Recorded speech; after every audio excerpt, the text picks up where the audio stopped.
So let us begin today's perspective. First is article about crime against Dalits. So being born a Dalit is it a crime in India? So for example, after India lost the hockey match in Tokyo Olympics, you know, the hockey team Vandana faced casteist slurs. Okay, she also tweeted that I am a Dalit because of Buddha's enlightenment, Ambedkar's immortality, and Kashiram's metal. So the essence of humanness runs through me. This is what. She tweeted post the caste slurs she received after coming back from Olympics after the defeat. So mindset hasn't changed with the constitution. Though the constitution provides for equality, abolishes for untouchability, the mindset still remains in the society. As we see, as per the NCRB data, since 2016, it shows that the crimes against Dalits have increased by 25%. It may be in terms of atrocities, Dalit violence, discrimination, lynching episodes, etc. So they're very rampant in the society. So Dalits were turned away from government shelters. In a recent example, Dalits were turned away from government shelters when they took refuge from Cyclone Fani in eastern India. So this is how they have been excluded from the mainstream. Dalits are often soft targets because of their inferior status. NCIB data shows that conviction rate of offences under SC/ST Atrocities Act was 32%. So this is what NCRB data shows, that conviction rate in offences under the SC/ST Atrocities Act was 32%. The conviction rate is very low, and the case of pending cases, the rate of pending cases was the whopping 94%. So Indian polity has not mitigated the caste system. This we must acknowledge, that the caste system thrives even today, even in a more ugliest form. And Indian polity, since it is not mitigated, it thrived in various forms, such as in terms of politicizing caste, vote bank politics, etc. So this is how caste dominates. Moving forward, this article is about reservation as we're continuing the series. So it is a Supreme Court judgment which gives clarity on the creamy layer. Supreme Court, in a recent ruling, that held that economic criteria cannot be the sole basis to identify creamy layer. So this is Supreme Court's observation that economic criteria cannot be the sole criterion for creamy layer among the backward classes. It's a reiteration of the direction it had given in the Indra Sawhney judgment of 1992. So 1992 ruling that introduced the idea of creamy layer into the process of implementation of reservation for OBCs. The court had also directed that those who belong to the creamy layer should not be given the benefit. So this was the 1992 observation in Indra Sawhney judgment. The Indra Sawhney judgment had laid down set of criteria for identification, such as including the children belonging to high-ranking constitutional functionaries and then government employees of a certain rank, those affluent enough to employ others, or those that had a significant property and agricultural land holdings. So, along with an identified annual income. So, this was some criteria which was identified back then. This derived from the idea of socio-economic backwardness. So, backwardness is not just economic; it is socio-economic in Indian social context, which is the basis of reservation as distinct from only economic backwardness. The current income ceiling for OBC reservation is around 8 lakh.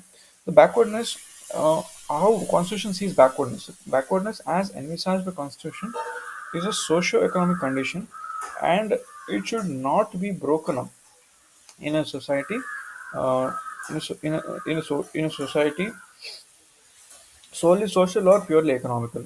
So it's a combination socio-economic. So criteria might change as society changes. As we know that as we evolve, we bring up different criteria. For example, we brought EWS as a criteria. Um, so criteria might change as society changes, and no set of criteria can accurately measure backwardness. This we must also acknowledge. So moving on, the move to the next one is the reasons of remarks by the recent High Court, Assam Guwahati High Court. So it is said that being a talented student of IIT does not give the accused any greater right to bail. So being talented doesn't mean that he gets a right to bail. This was an episode which happened in IIT Guwahati. The reasons which was given by the judge for granting bail for the accused student is wrong and inappropriate. So, for example, can anyone consider a rapist to be a future asset of the country? So this is what the court's observation was. Since he was studying in IIT Guwahati, so does it make him any less? So just because he becomes a future asset, so can we consider rapist to a future asset? So a rape accused cannot be called a future asset, however talented he may be, because he's just an accused in that case.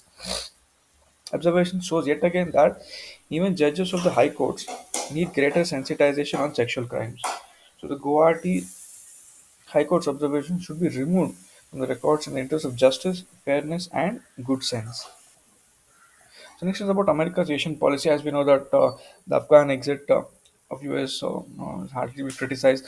US must push for a rules-based international order. So despite its Afghan debacle, the rules-based international order should be the ideal target for the entire global community to ensure stability, recognizing the political complexities of governing a society. For example, for Afghanistan, it was very tribal and ethnic loyalties. They supersede the Western norms of rational decision making by government. So here there's a contrast. So US wanted to build a democracy in in a setting where the tribal, the ethnic loyalties, so they supersede those traditional values.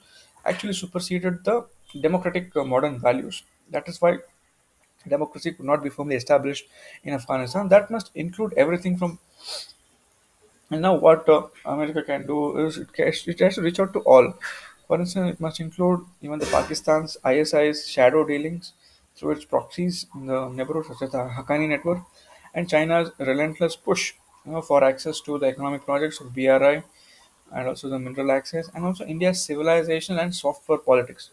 So these aspects have to be kept in mind a rule-based international order, and for example through the quad or no, using the quad or through the deeper bilateral initiatives with friendly democracies including India, Asian powers be hard pressed to assume anything other than Washington's indifference towards their interest.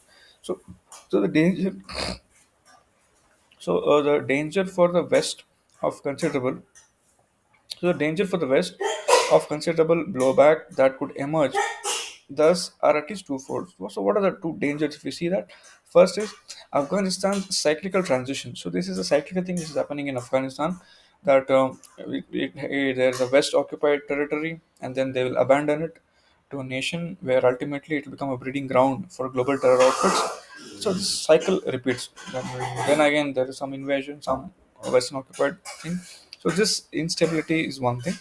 And second, China will only China will be only too glad to step into the breach should any new spaces be seated in the pecking order of regional hegemony in Asia. So, as we know, China wants to establish its hegemony in its region and its influence.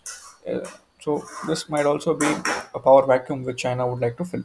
Is one perspective, and also continuing with that, as we know, of August 31 was the last day in which US withdrew. So the US will never be able to live down the consequences of its Afghan misadventure. So New Delhi, we did very well in the past 2 decades where we tried to cement people to people ties.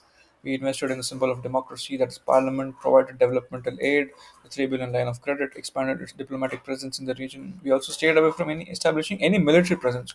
So we did this consciously so that we could not we at least didn't antagonize the local people. Taliban may be more autonomous from Pakistan government as it was earlier, so that might be one change which we may see. It may become more autonomous and it will try to exert its own opinion, provides for an engagement. So Delhi has no choice but to work with Taliban now because that is the face of Taliban Afghanistan today.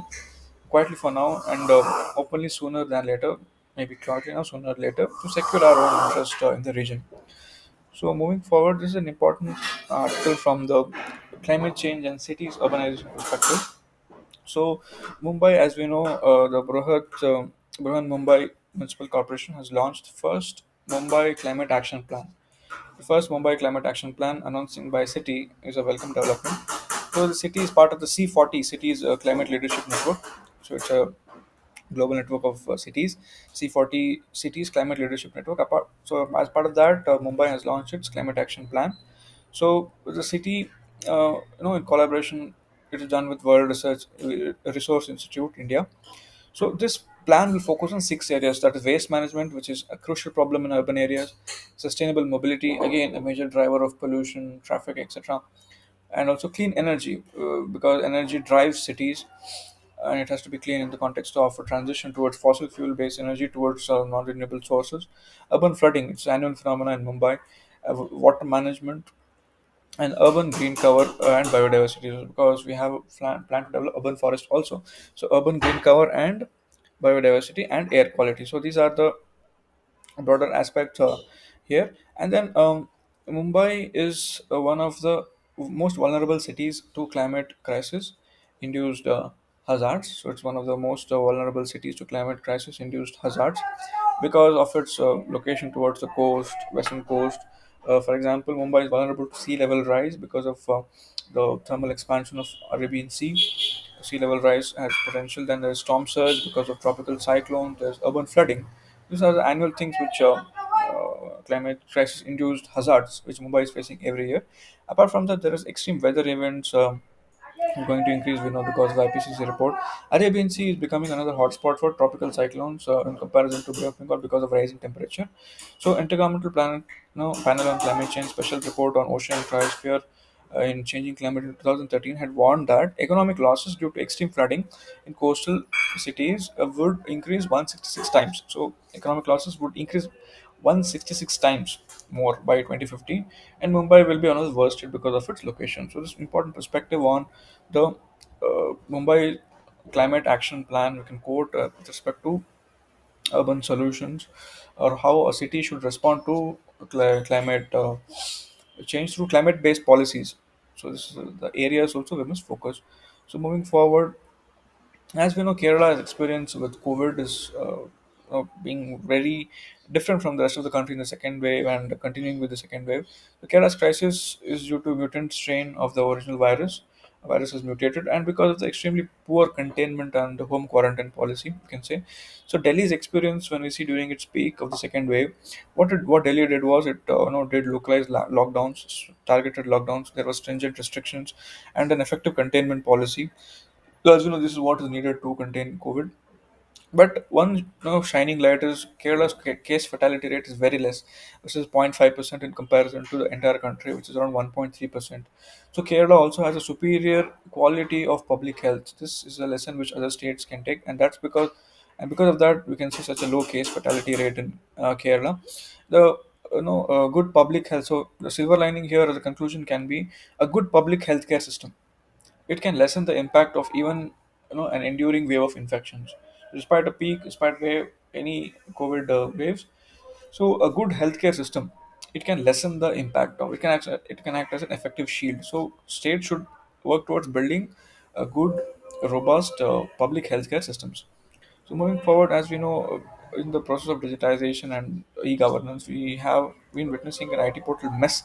That is, Infosys has failed to fix the glitches of the new e-filing website of the IT department 3 months after its launch. So this issue has been hurting taxpayers. So Infosys, the e-filing website, this experience of the e-filing website, it demolishes the perception that even including a private player alone would make things go smoothly, like things become efficient after including a private player. So this is what we assume, but this experience has shown otherwise. Experience with the GST port network portal, which has also been developed by Infosys, was also no better. The glitches continued even there. IT portal is not a social media platform. It's not a social media platform, no, that can afford frequent outages and technical glitches, because it has element of economic activity. So it's a backbone of the economy, given the fact that virtually all tax-related compliances are now done online today. The government is promoting digitization and may impact the government's revenue collection also. So this, in the larger context of e-governance, can be quoted as how problems need to be solved. Despite onboarding private sector, problems continue. So moving forward, so this is about the broader issue of Afghanistan.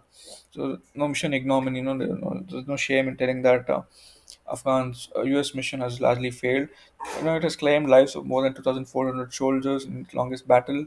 It is a virtual repeat of the Vietnam fiasco. Those who don't understand history are condemned to repeat it. So that's why you can see here, like any war in the past, the Afghan conflict exposes the futility of any military intervention. So there is the military intervention is very futile in faraway land. This we must understand, and especially in land where tribal and ethnic warlords dominate, um, and terrible price just paid for it. The world's largest, Afghanistan today, you can see It's in news for all the long reasons such as terrorism. It's a breeding ground for terrorist activities. It's the world's largest supplier of heroin drugs, one part of a global golden crescent, and then it's ranked, among the world's least peaceful countries. Happiness very low, and also about the corruption. So it's a trio: corruption, dominant, peace. So we know even Afghan government was very corrupt. So this was the thing. And coming to the last one for today is about the surveillance dilemma. So as we know, the facial recognition technology has been given a boost. So Indian Railways is planned to set up a network of almost 500 facial recognition cameras to track millions of daily commuters. This is the railways plan. So this facial recognition technology can serve multiple purposes, like it can help count the passenger traffic so that we can plan better, rail routes, plan the timings of the rail. It can count the passenger traffic. It can identify criminals or track persons of. It can identify criminals. It can identify persons of interest which the government is looking, or even it may be used for finding missing people, helping in the criminal investigation process. So this largely can be seen in the aspect of increased state surveillance, whether it is good or bad. The debate of state surveillance, that is the issue here. Accuracy and functionality of such technology in India have been questioned previously. For example, in 2019, Union Ministry of Women and Development reported that the accuracy of the FRT systems in India was only 1%. So it has a very low accuracy to start with. Yeah, so it can also lead to mistakes like misidentification of individuals. So if they have identified wrong persons, it may lead to wrong arrest, face accusation can and wrongful arrest can happen, false accusations, etc. So technologies are inherently sometimes charged with biases. It may be gender biases, it may be racial biases. As we've seen in the West, there's some biases in the system because of the data it is fed with. So, but this is obviously the initial teething problem. We can say, like any technology, any new thing which comes up.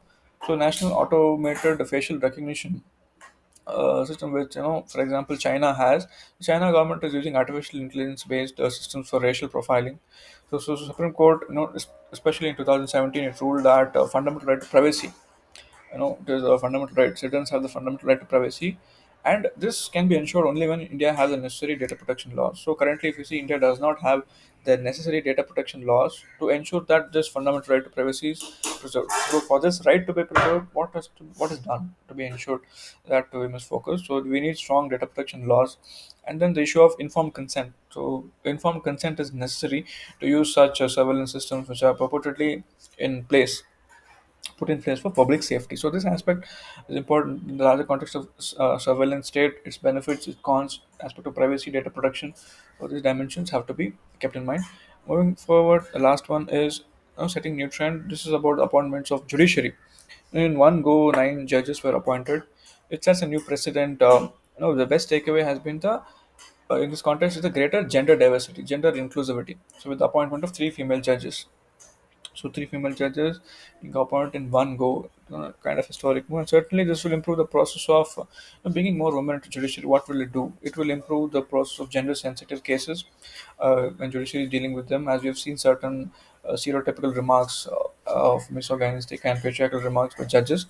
So the cases, the process of dealing with gender-sensitive cases related to rape, molestation, and sexual assault. And then what happens if there's unequal representation of women in judiciary? So this persists at all the 3 levels, as we know. So an appointment of a mere 11 judges, in our 70 years of history, only 11 women judges were present. This is not something which we can celebrate as a democracy. So the disproportionate representation is also an issue of sensitization of judiciary towards cases involving privacy of women. So this is also an issue. And then SE may look into streaming the collegium process so that in future no hurdles are brought up in the appointment of judges, no delays brought up. So overburdened judiciary, as we see, is a serious issue in the country. And filling vacancies efficiently could solve much of the problem. So overburdened judiciary, judicial vacancies, these are the core issues here.